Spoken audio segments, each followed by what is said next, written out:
Les amis, bonjour, bonjour, soyez les bienvenus au petit déjeuner de Devenir pour agir. J'espère que vous avez passé une agréable semaine. Je suis heureux de vous retrouver aujourd'hui avec un invité qui a un parcours très atypique.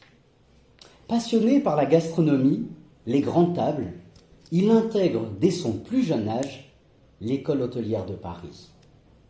Illuminé par la suite par Marcel Proust, il tombe sous le charme de son œuvre, mais aussi de sa demeure, de son musée à Illiers-Combray. Il ne quittera plus Marcel Proust. Passionné par le monde, notre invité se lance dans des études de géographie en Sorbonne pour en décrocher une maîtrise.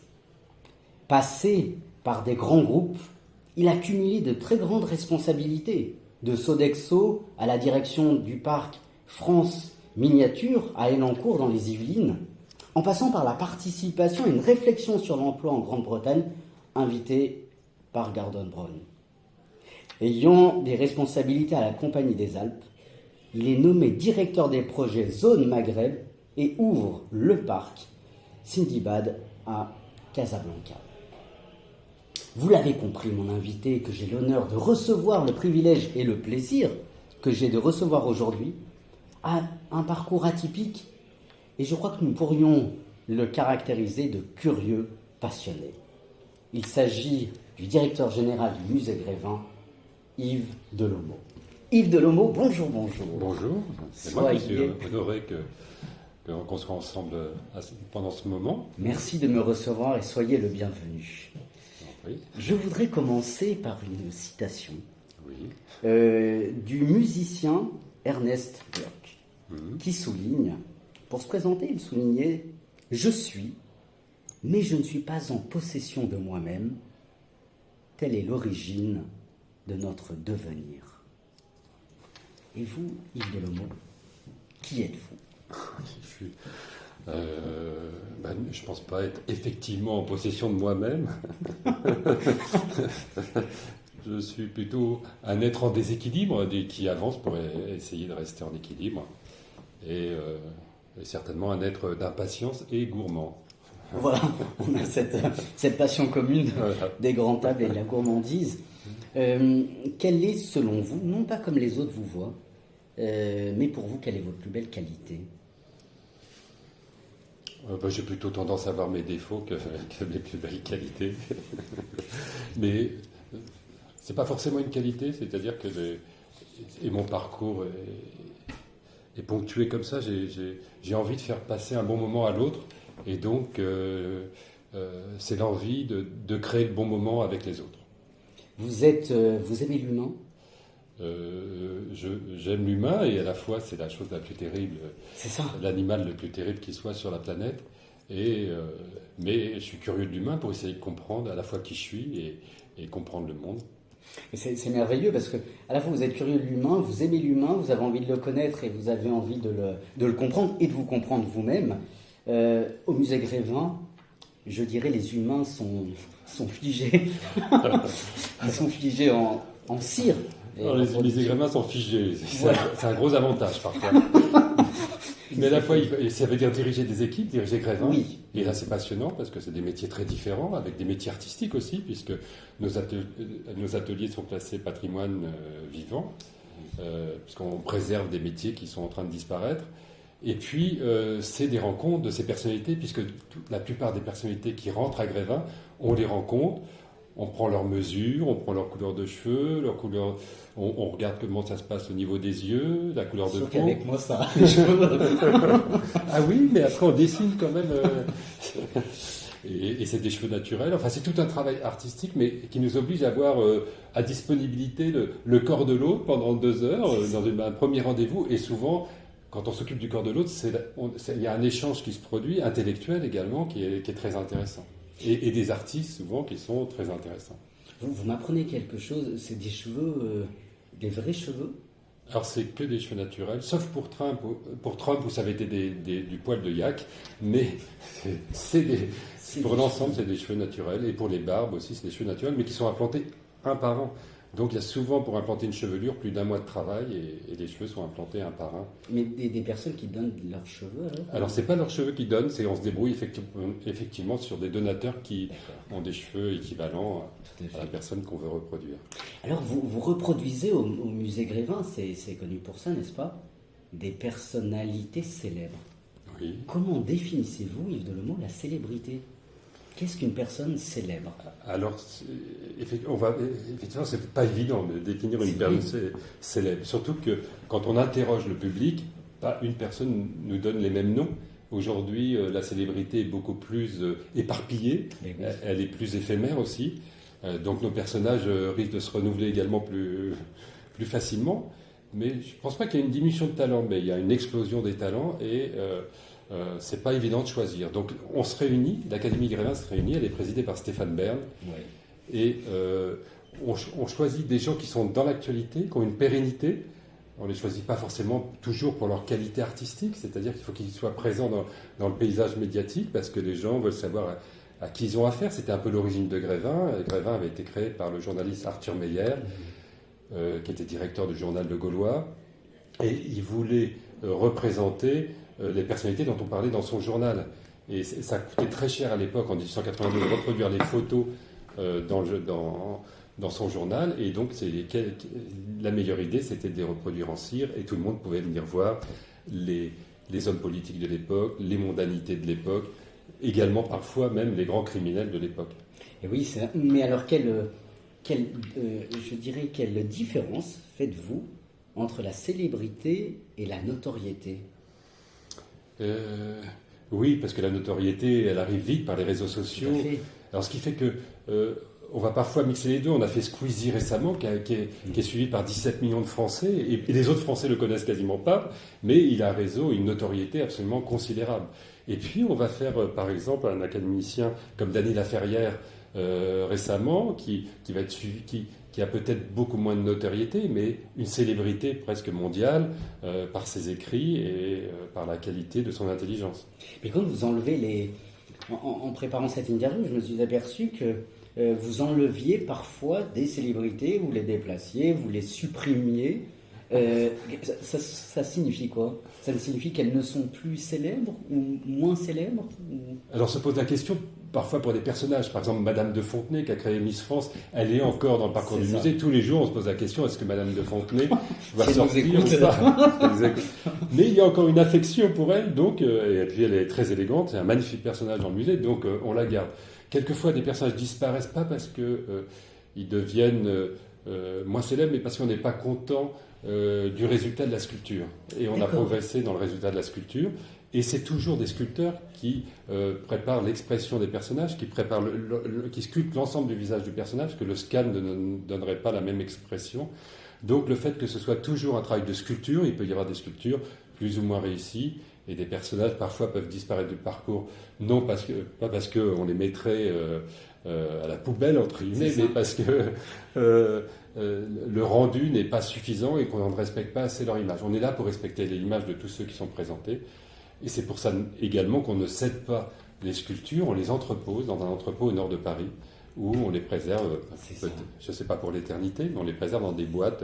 C'est intéressant que vous utilisez ce mot pour l'éternité. Parce que vous allez voir, il y a une question qui est assez semblable.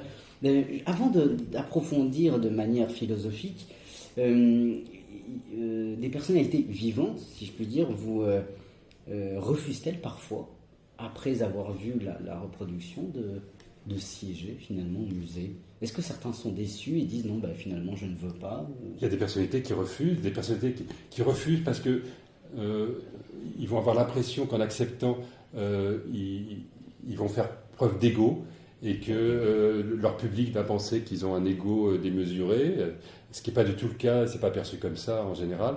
Il y a des personnalités qui ne veulent pas rentrer parce qu'elles s'estiment qu'elles étaient beaucoup mieux avant et que maintenant c'est trop tard pour les faire, presque. D'accord. Il y a des personnalités qui disent je veux pas pouvoir me voir après, ou je vais... Et quelquefois aussi, la découverte de son corps, quand on a fait la personnalité, on ne se voit jamais de dos réellement, et d'un seul coup on découvre l'ensemble de son corps. Des fois il y a une émotion très forte qui naît, et cette émotion des fois submerge certaines personnalités quand d'un seul coup elles découvrent l'ensemble de leur personnalité est réalisé. Alors, est-ce que leur production en cire, d'une certaine manière, c'est un miroir pour elles-mêmes? Elles se découvrent d'une autre manière. D'une autre manière, c'est une découverte. Il y en a qui découvrent leurs fesses, par exemple, Oui, qu'ils n'en ont jamais imaginé. Et donc ce rapport au corps, et c'est ce qu'on a souvent dans le musée, et même dans les rendez-vous, ce rapport au corps est fascinant. À la fois, on a un rapport à l'âme dans ce rendez-vous, mais après, il faut qu'on arrive avec le corps à retranscrire quelque chose de la personnalité. Là, c'est tout le travail de la sculpture. Et vous avez une liste d'attente? Alors, de personnalités qui attendent. Enfin, ma question, en fait, je vais la poser d'une autre manière. Yves, est-ce que vous avez des personnalités qui disent que je veux rentrer au musée? Est-ce que vous acceptez? Alors, ça arrive. Ça arrive quelquefois qu'on nous demande de rentrer au musée. Alors, on accepte rarement, sauf effectivement, on travaille avec l'Académie Grévin et qui, voilà, on a une discussion autour des personnalités qui pourraient rentrer et on propose une liste et on les met dans cette liste de ceux qui se sont proposés de rentrer comme ceux qui se proposent de recevoir la Légion d'honneur. Tout à fait, c'est simple. Et finalement, quelle définition donnez-vous d'un musée? Alors, c'est une question complexe parce que on s'est posé la question et longtemps, on a dit on ne va plus appeler musée Grévin, mais on va l'appeler Grévin seulement, pour pas effectivement avoir l'étiquette musée. Et puis, parce qu'on est un site de loisirs et un site plutôt populaire. Et puis, on est revenu à ce mot musée parce que il a un côté... on est là quand même pour présenter des œuvres. Beaucoup de sons viennent là comme dans un site de loisirs, mais néanmoins on présente des œuvres faites par des artistes. Et donc on tient au mot musée, mais j'ai pu travailler aussi dans mon passé sur des musées d'art populaire, par exemple l'écomusée d'Alsace. Et là c'était fabuleux parce que non seulement c'était un musée, mais tous les métiers étaient présentés par des artisans à la retraite et c'était un musée vivant. Donc le musée, c'est représenter peut-être ce qu'il y a de plus beau du passé.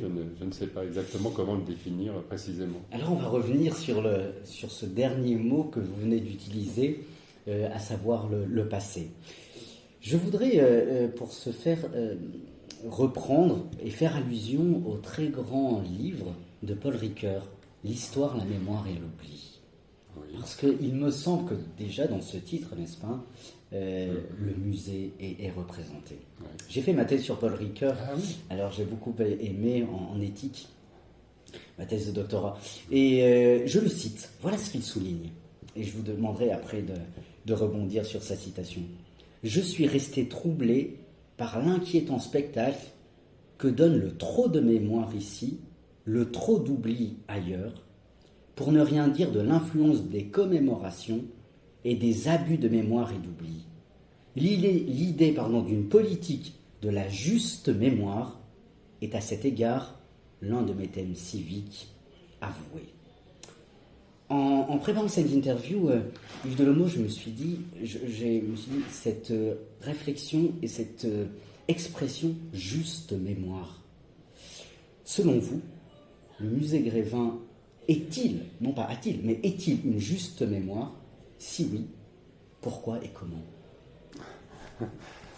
Paul Ricoeur est toujours passionnant et la mémoire, ça veut dire toujours une transformation de la réalité. Oui, c'est ça. Donc, certainement, c'est une juste mémoire parce qu'il va y avoir forcément de l'interprétation quand on va faire le personnage.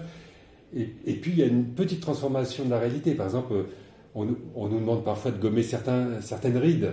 On nous demande parfois d'aplanir certains ventres. Donc, on essaye de sublimer cette réalité. On peut parfois faire des erreurs. Et ce qui est le plus terrible dans ces personnages de cire, c'est quand elles sont prises en photo, en fonction de l'angle et de la lumière, elles sont complètement différentes.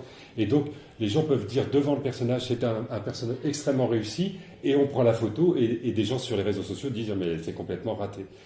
Le sujet de la mémoire, ça devient de plus en plus complexe avec l'explosion des réseaux sociaux. Et si on parle d'une juste mémoire, pourrions-nous aussi évoquer une fausse mémoire? Et en quoi ce serait une fausse mémoire? Parce que si on parle de juste, on pourrait inverser. On pourrait inverser une fausse mémoire. Une fausse mémoire, ça serait celle qui serait totalement transformée ou celle qui serait...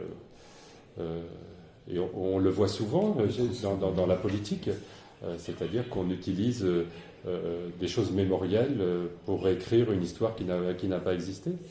Oui, j'aime beaucoup le mot que vous utilisez de transformer. Est-ce que transformer, c'est trahir ? Tout à l'heure, vous donniez à l'instant l'exemple de certains qui souhaitent enlever une ride ou aplatir le ventre. Finalement, est-ce pas trahir ?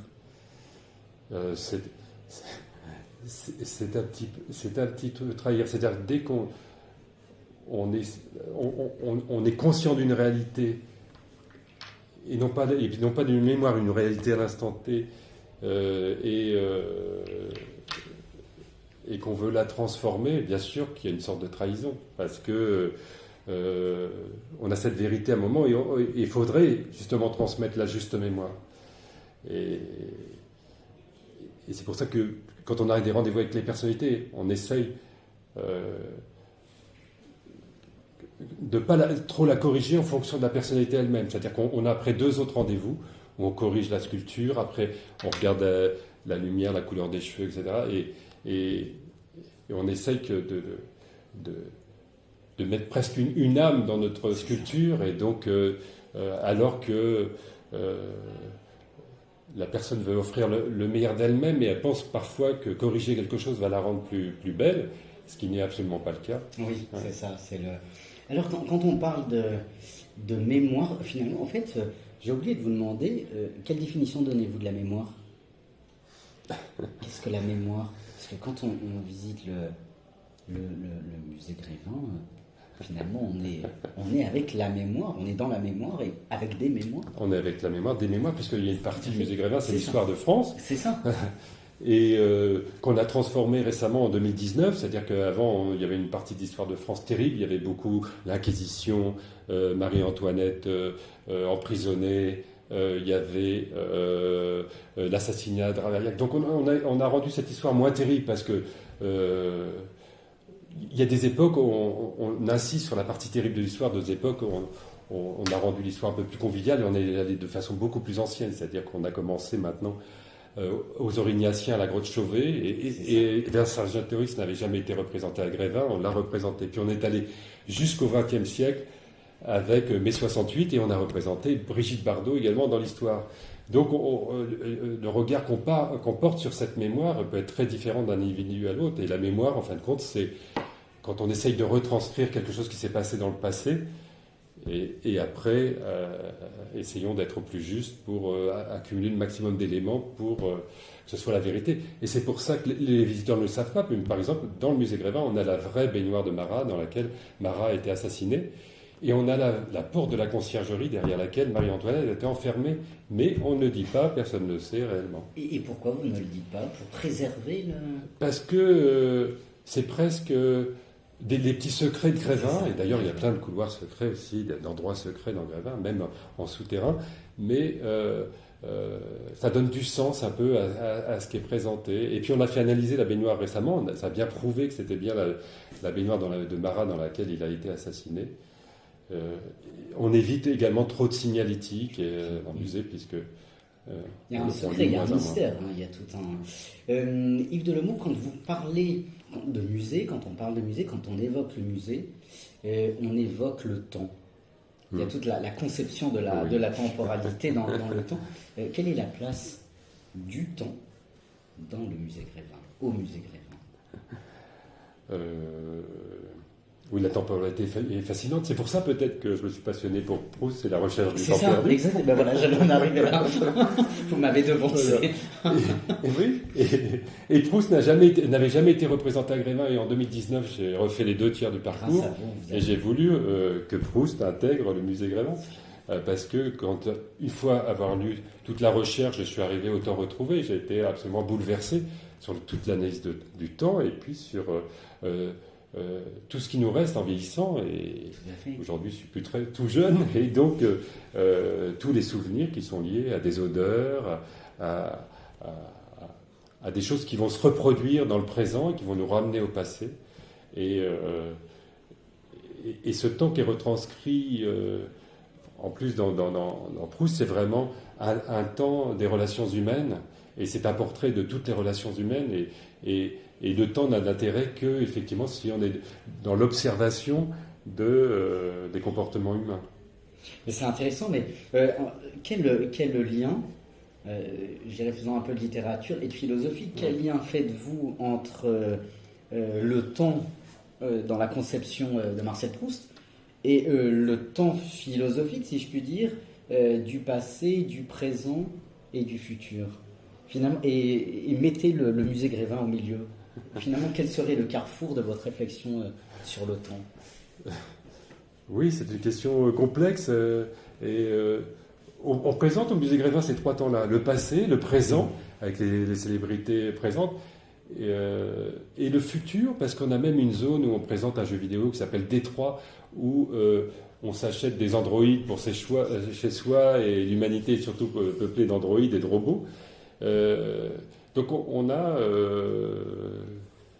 cet imaginaire sur le temps, et surtout qu'à Grévin, il s'est passé des choses historiques qui ont marqué le temps. Par exemple, c'est à Grévin qu'a été projeté le premier dessin animé du monde, dans le théâtre de Grévin. Et après, Méliès, qui a inventé beaucoup des effets spéciaux du premier cinéma, du cinéma muet, était magicien au musée Grévin. Et le musée Grévin a été très vite impliqué dans toute cette histoire liée au cinéma, avec des gens, les frères Lumière sont venus au musée Grévin. Et l'image aussi est très liée au temps. Et aujourd'hui, c'est la photo, le film, ça, qui nous relie énormément au temps. Alors avant, c'était les contes, c'était les objets. Et toute la philosophie autour du temps est considérable, et vous serez beaucoup mieux que moi pour ça. On se complète, c'est ça qui est merveilleux. Mais Yves Delormeau, le temps, je reprends cette conception temporelle parce qu'il y a quelque chose qui me fascine. Le musée Grévin, quand même, est connu pour donc ses reproductions de personnalités vivantes, en cire. Finalement, le vivant ne meurt-il pas dans le fait que ce soit reproduit en cire, et la cire est figée? Quelle est finalement la conception du temps dans la reproduction d'une personnalité en cire? On parle du passé, elle a vécu, on parle du présent parce qu'elle est là. Où est le futur? C'est comme une photo, mais ça va plus loin qu'une photo, parce que effectivement c'est une œuvre d'art retranscrite par des sculpteurs et des artistes.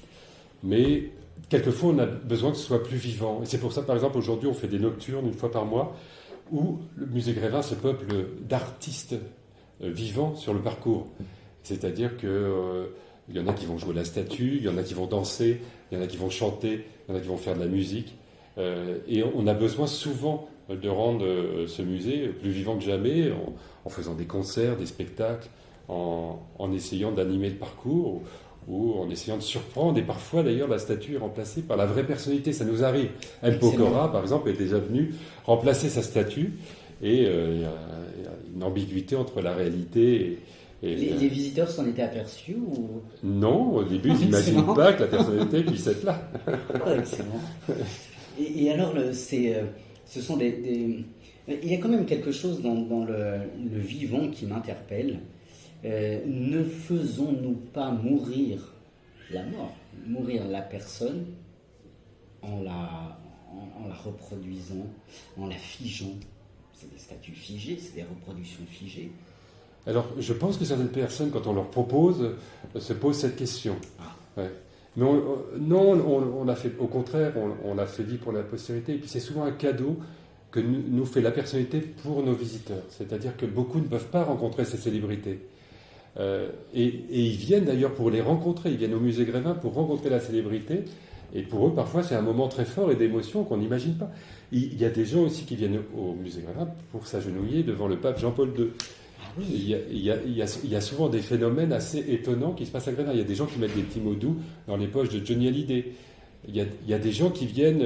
on a un objet mythique qu'on trouve dans le monde entier, mais qui est fabriqué en France, toujours dans les montagnes françaises. C'est Sophie la girafe qu'on donne aux bébés en France quand ils sont petits pour se faire les dents. Il y a des gens qui viennent embrasser Sophie la girafe. Voilà. Donc c'est un moment de rencontre très particulier et qui est exclusif, qui ne pourra pas se faire par ailleurs. Et qu'est-ce que ça traduit de la société actuelle? Le fait finalement de venir voir des personnalités finalement qui ne bougent pas, et cependant, comme vous dites, elles viennent pour les rencontrer. C'est ça qui est étonnant, parce que c'est un musée qui était depuis 1882, on aurait pu penser que cette rencontre-là était devenue vieillotte, obsolète avec les nouvelles technologies, et pourtant elle est devenue plus forte. Elle a à chaque fois été relancée par la photo. Longtemps aussi, les personnalités étaient derrière on pouvait les prendre en photo, mais on ne pouvait pas les toucher. Aujourd'hui, on peut être en proximité, se photographier à côté d'elles. Et puis, on est dans le monde des fake news. Donc là, tous nos visiteurs utilisent la fake news un maximum. Il faut croire qu'ils sont avec cette personnalité. C'est ça. Mais quelle est la différence en fait entre une photo et la reproduction en cire au niveau Oui, là, on se rend compte d'ailleurs que la reproduction en cire, et cette technique a été choisie parce que c'était la technique la meilleure pour donner une sorte de lumière au personnage, mais on voit en prenant justement la photo des personnages à la cire qu'on n'arrive jamais à cette sensation. Et dans la réalité augmentée, on a fait plusieurs tests de réalité augmentée ou virtuelle dans le musée Grévin. Ça ne fonctionne pas. Et les gens ne viennent pas pour ça. En plus, la plupart des gens, quand ils viennent à Grévin, ils ne veulent plus que faire des photos et ils ne veulent pas d'application, ils ne veulent pas qu'il y ait du soutien. D'un seul coup, ils abandonnent la technologie, ils veulent vivre un moment ensemble et agréable, en famille, en tribu, en couple. Et est-ce que le fait que les personnalités acceptent d'avoir une reproduction en cire ne traduit-il pas la peur d'être oublié? Alors, je pense que c'est quelque chose de fort, c'est-à-dire que quand on produit quelque chose, on a envie de laisser une trace, on a envie de laisser quelque chose, on a envie d'être reconnu, et surtout dans les métiers d'artiste, ne pas être oublié. Et même, on a des petits-enfants qui viennent voir des personnalités décédées ici au musée, et on va laisser une trace, effectivement, comme une œuvre. Et je pense que ça rentre là également en compte pour accepter d'être représenté au musée Grévin. Avec la crainte d'être un jour dans une boîte. On sera tous dans une boîte. Oui, on sera tous dans une boîte, exactement. C'est ce qui nous réunit, je crois que là. Voilà, tout à fait. Et vous qui côtoyez finalement toutes ces personnalités vivantes et en cire, quel est le rapport que vous avez avec la société? Finalement, vous êtes privilégié de les rencontrer tous les jours, en vrai ou en Oui, on est privilégié. Moi, je suis privilégié tous les jours d'aller. Alors, quelquefois, il y a quelques fantômes aussi dans le musée, mais d'aller rencontrer des personnalités. Et quand je fais le tour du musée, je leur dis bonjour tout le temps et je les nomme. Bonjour Catherine Fro, bonjour. Et souvent, on garde des contacts avec les personnalités. Moi, je vais voir tous les spectacles de Catherine Fro. Voilà, là, on vient d'aller chez Mathieu Chédid, qu'on va faire également au musée Grévin, qui va rentrer bientôt. Avec Dany Laferrière, on a fait une super soirée. Il y avait 40 écrivains, dont l'Académie française, qui était complètement excitée d'être là, parce qu'ils sortaient de l'Académie française et ils venaient s'encanailler à Grévin, dans une soirée beaucoup plus festive que celle qu'on peut trouver à l'Académie française. Donc on avait fait une super soirée avec, par exemple, il y avait le prix Goncourt, Mohamed Bougarsar, il y avait un nombre d'écrivains considérable pour cette soirée. Donc à chaque fois, c'est des nouveaux contacts, et on s'enrichit, et moi je m'enrichis au contact de toutes ces personnalités. Vous aimez la rencontre? J'aime la rencontre parce que j'aime observer les autres. J'espère qu'ils... Ça se sent que vous aimez la rencontre, et c'est chouette, c'est superbe, hein. C'est vraiment super. Yves Delemot, malheureusement, l'interview va s'achever. Je voudrais une dernière question. Êtes-vous heureux? Et quelle définition donnez-vous du bonheur? Non, mais c'est trop dur pour une fin. Oui, la vie n'a pas été facile. Et pour beaucoup de monde, la vie n'a pas été facile. Et c'est souvent des épreuves, ça peut être des épreuves terribles. Et j'en ai vécu. Et j'ai presque le peur d'être trop heureux. C'est-à-dire que être directeur de Grévin, il n'y a rien de plus merveilleux. Voilà, j'ai de la chance de vivre une vie passionnante à côté de Grévin également, d'être investi aussi, d'essayer de trouver un peu de sens à certaines actions, en plus du musée Grévin. Donc, mais parfois, être heureux, moi, m'angoisse, parce que je me dis, qu'est-ce qui va arriver demain? Souvent, j'ai eu peur quand le téléphone sonne, et ça a souvent été vecteur de mauvaises nouvelles, où le bonheur de l'instant était souvent gâché par le malheur de l'après. C'est intéressant. Mais vous craignez l'avenir? Je crains pas l'avenir parce que j'ai pas comme beaucoup pensé que forcément, je sais pas, dans les années 80, 70, c'était 100 fois mieux. Moi, j'ai détesté les années 70, tout était moche. La cuisine, c'était l'époque des restaurants Jacques Borel, la bouffe était dégueulasse. Une société endormie, etc. Donc voilà, on a souvent une vision idyllique parce que c'était notre enfance, c'était notre passé, que c'est mieux. Non, c'est pas mieux. Donc j'ai pas d'angoisse sur le futur, mais j'ai d'angoisse pour notre environnement, notre planète, pour les animaux qui y vivent et pour les êtres humains les plus attachants. Merci beaucoup de m'avoir reçu. Merci pour votre humour. Merci pour votre joie. Vraiment, merci beaucoup. Et je voudrais terminer évidemment par une citation qui, à mon sens, vous caractérise et caractérise le travail que vous faites ici à Grévin. Je tire cette citation du publicitaire Léo Burnett qui souligne « Faites quelque chose de simple, de mémorisable, d'agréable à regarder et d'amusant à lire. » Je crois que c'est exactement ce que vous traduisez à travers le musée Grévin. Donc vraiment merci. J'espère, et merci à vous. Merci. Non, vraiment merci de m'avoir reçu. Vraiment. Les amis, merci de nous avoir suivis.